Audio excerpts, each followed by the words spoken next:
In the last lecture, we discussed the principle of a capacitor. We found that if we have a charged plate and bring another charged plate, uncharged plate or negatively or oppositely charged plate, then the potential of this plate gets reduced and it can store more charge.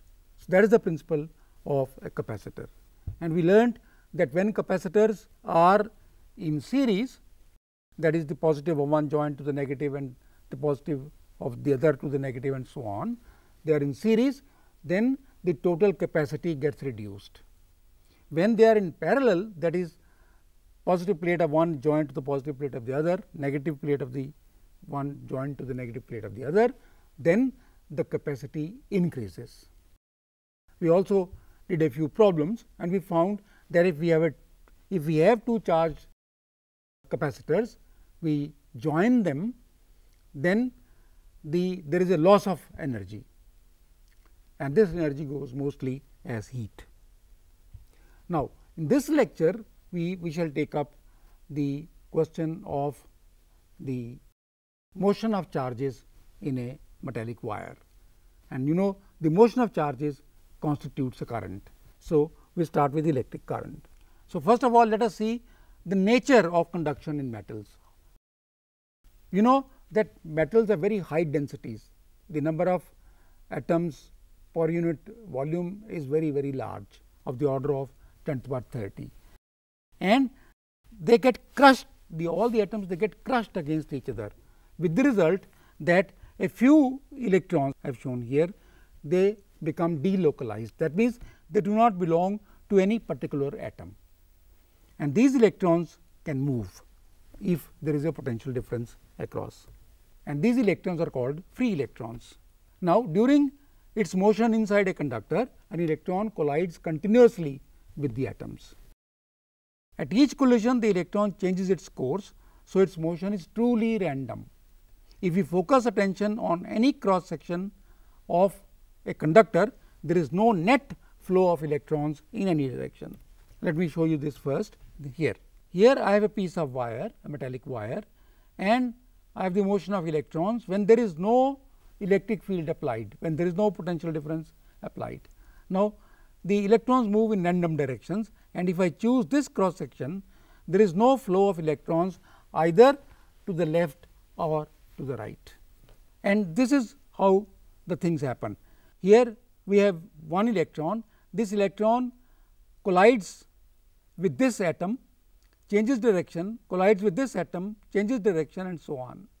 Ultimately, it comes here, and there is no net displacement of electrons. The electron keeps colliding, and on an average it remains at the same place. Here I have removed the atoms, and I have shown you the kicks that each electron gets as it collides with an atom. So, you can see this is random motion, and there is no possibility of any displacement. Now, I apply an electric field, then the electron feels a force in a direction opposite to that of the field.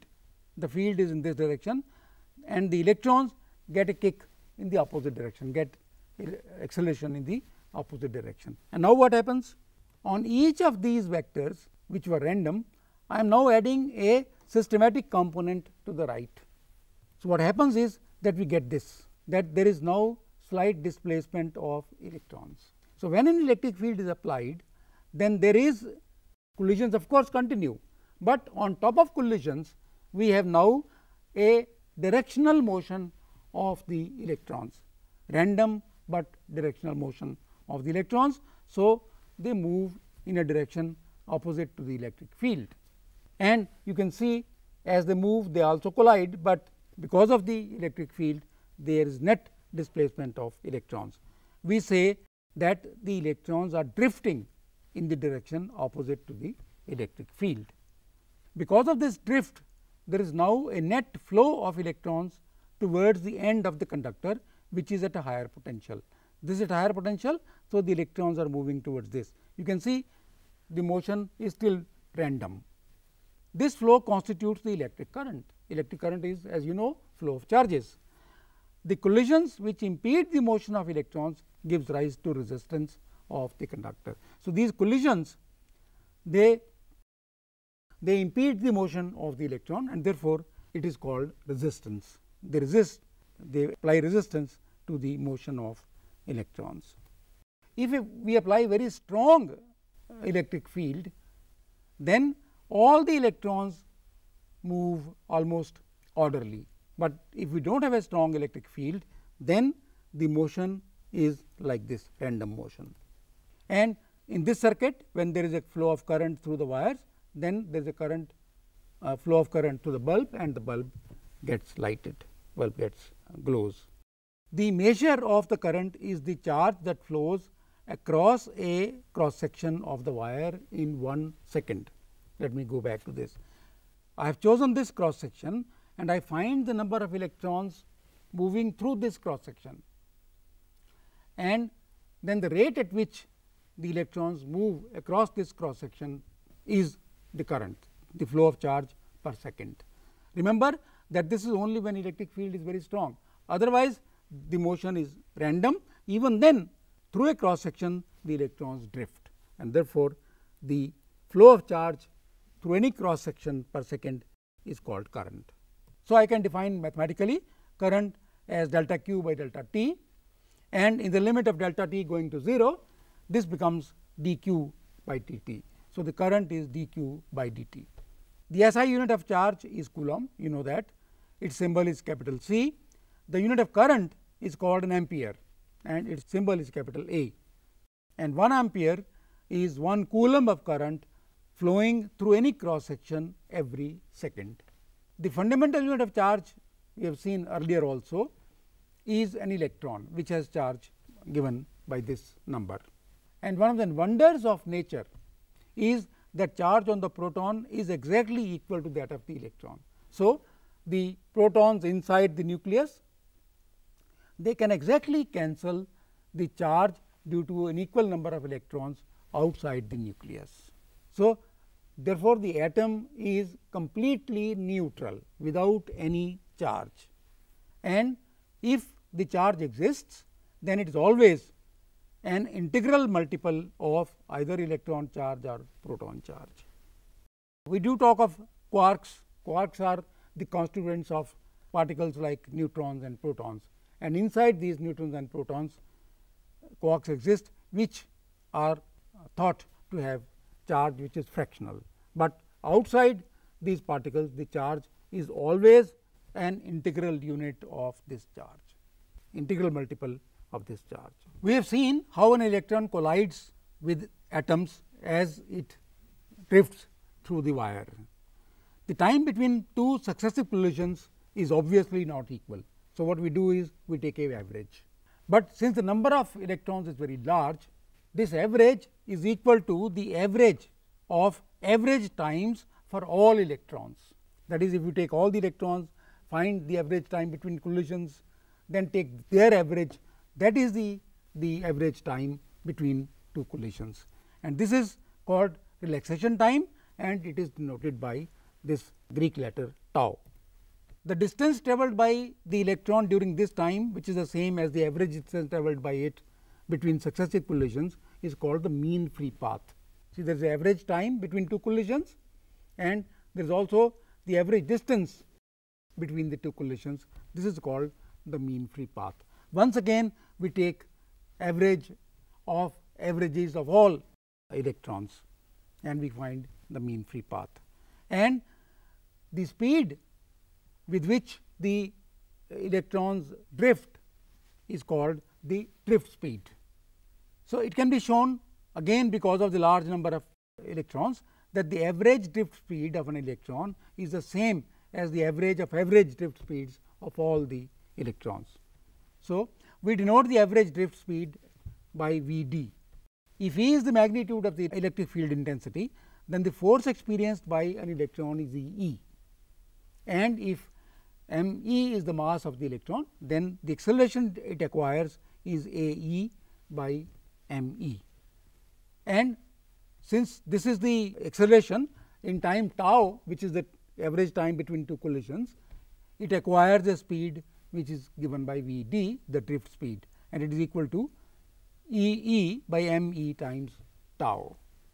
Consider now a conductor in which the electrons are drifting to the right with the speed v d.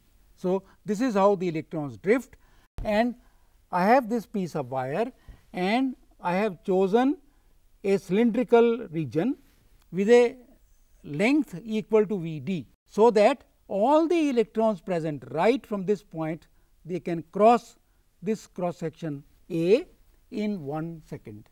So, I have chosen this length of the cylinder equal to v d. So, that in 1 second all the electrons in this, they will cross this cross section. So, what is the charge that crosses this? The number of electrons in this is A is the area of cross section, v d is the length. Therefore, A times v d is the volume, and if the number density is n, then A times n times v d is the number of electrons, and if I multiply this by the charge of the electron, then that is the charge that comes out through cross section A. So, that charge is E n A v d, and therefore, the current, because this is a charge that comes out every second, therefore, the current is E n A v d, and we can express this current as a function of E. We have already found v d as function of E, which is v d equal to E e by m e times tau. So, we substitute this and we get I equal to E squared n a tau by m e times E. So, the current comes out to be proportional to the electric field, and electric field is due to the potential difference. Therefore, the current, we shall see in a moment, is proportional to the potential difference. So, as expected, the current in a conductor is proportional to the strength of the electric field applied along the conductor. So, if L is the length of the conductor and V is the potential difference across this conductor, then the field is V by L, and we will substitute E equal to V by L, and we get I equal to E squared n a tau by m e L times V. That means, I can write I equal to V by R, where R now is m e times L by E squared n a tau. And you see two things: R is proportional to the length of the conductor, and it is inversely proportional to the area of cross section of the conductor. And this relation I equal to V by R is known as Ohm's law. You know it very well, and the resistance has this expression. This gives an insight into the mechanism for the conductor offering resistance to the flow of current. The collisions between the electrons and atoms, that provides the resistance to the flow of current. And since resistance is proportional to L and inversely proportional to A, therefore, I can write R as rho times L by A, where rho now the specific resistance, which is the characteristic of a material, is also called resistivity of the material, and this is given by m e by E squared n tau. This is a characteristic of the material. It does not change. You change the length, you change the cross section, it does not change. Specific resistance or resistivity, they are characteristic of a material, they do not change. And the reciprocal of rho is called the conductivity of the material. Equation I equal to E n a v d can now be used to estimate the drift speed. So, v d is I by E n a. So, I allow a certain current, and then I know the area of cross section, I know E, I know the density in that material, therefore, I can find v d. And turns out the v d is of the order of only 10 to the power minus 5 meters per second, of the order of very small quantity, 10 to the power minus 5 meters per second. That means that the electrons drift extremely slowly. How can then any meaningful current ever be established in a conductor? Remember that the current is charge per unit time, and even if the time each electron takes to pass through a cross section is very large, because of the drift is so slow, the number of them passing through the cross section is extremely large. You see 10 to the power 30 atoms per meter cube, and a large number of them can pass through a cross section even if they drift very slowly. So, a current can be established. How is that the light of the bulb comes on instantaneously? This is the question we often debate. As soon as we put the switch in the on position, the bulb glows immediately. How does this happen? Let us see. The signal of the electric field may be likened to the command of a military general. You see, let me go back a little. As soon as the potential difference or electric field is established, all these electrons are ordered. Who orders them? The electric field, the signal travels with the velocity of almost velocity of light, the signal that each electron must now start moving. And how do they move? Just like the soldiers, I mean a general gives a command and soldiers wherever they are, they start moving. The signal that the electric field sends out to the electrons to start drifting travels in the conductor with nearly the speed of light and reaches wherever it may have to reach, reaches in a very short time, almost instantaneously. Therefore, whenever switch is put in the on position, the light, the bulb glows, because the time taken, even if the bulb is, let us say, several meters away, it does not matter, the time taken is very short. The signal travels with the velocity of light, and therefore, the current flows immediately and we have the bulb glowing. You are often asked why the bulb glows immediately. The electrons do reach, but one electron is not sufficient to make the bulb glow. So, what happens is this: once the electrons start drifting, the electrons nearest to the bulb gets into its filament, then the next nearest and so on. So, each one starts drifting to the bulb, and when sufficient number reaches the bulb starts glowing. It is like opening a water tap. The tap is somewhere else and we have a, let us say, a tube. Then what happens? As soon as we open the tap, the water starts coming out of the tube. Now, it does not wait for that water which is near the tap to come here. Whatever water was here, it starts flowing, next one, and so on, the water starts flowing. Same is the case with the current. The electron nearest to the bulb goes into the filament, then the next, then the next, then the next, and when a large number goes through the bulb, then a current is set up and the bulb glows. It must therefore be understood that as soon as the electric field or electric potential is set up in a circuit, the current starts flowing. This we have discussed. The potential difference is established when there is an unbroken connection between the two terminals of the battery. That is important. We have a here key. If the key can be anywhere, but if the key is not in the on position, then the circuit is broken and therefore, the current does not flow. Unless the circuit is unbroken, that is, the key is in the on position, these 2 points are joined, the current will not flow. Where this key can be, it does not matter, it can be anywhere. As long as it is open, no current flows. If it is closed, then the current flows and the things happen. If I plot I against V, if I establish a certain potential difference across a wire and find out the current, then this is the graph I get, and the slope of this graph is 1 by r, because V is I times r or I is V by r. Therefore, this slope is 1 by r.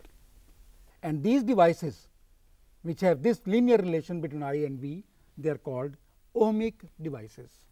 Ohmic is from Ohm's law. So, they are called ohmic devices because they obey Ohm's law.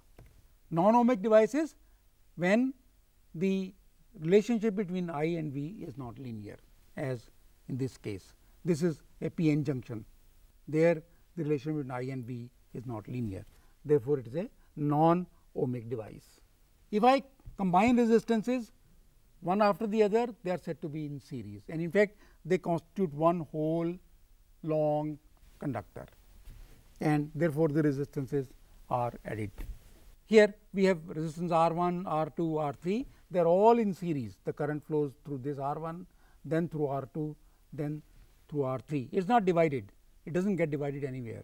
So, it flows through R1, R2, R3, R1, R2, R3 are said to be in series, and potential difference across R1 is IR1, across R2 is IR2, across R3 is IR3, and sum of these must be equal to the total potential difference, and therefore, the effective resistance is V by the effective current I, and therefore, the effective resistance is just the sum of the resistances in series. When there is a division of current, as it happens at point A, some current goes to R 2, some goes to R 3, then R 3 and R 2 are said to be in parallel. R 2 is parallel to R 3, and whatever the effective resistance of this is in series with R 1. And since the potential difference across these two is the same, therefore, I have current through this is V by R 2, current through this is V by R 3, and the total current is V by the sum of these two currents, and therefore, if I substitute the values V A B by R effective is the resistance of the parallel combination, that is the potential difference which is equal across R 2 plus V A B by R 3. Therefore, R effective is given by this expression. So, in parallel combination, the resistances have effective resistances given by this formula, and the resistance gets reduced in fact. In this lecture, we have seen first how the free electrons flow through a wire. There are a lot of collisions and they flow randomly, but when an electric field is applied, they get a drift in the direction, not electrons get drift in the direction opposite to that of the electric field, and they constitute the current. And the collisions between electrons and atoms, they provide the resistance to the flow of current, and the resistances, when they are one after the other, they are said to be in series, they are added up. When they are parallel, that it means that there is a division of current through two resistances, they are in parallel, and their value is given by, the effective value is given by 1 by R effective equal to 1 by R 1 plus 1 by R 2 plus 1 by R 3 and so on, and we can work out what R effective would be. The net result is that R effective is less than either of the resistances in parallel arrangement. In the next lecture, we will continue with this discussion of current electricity.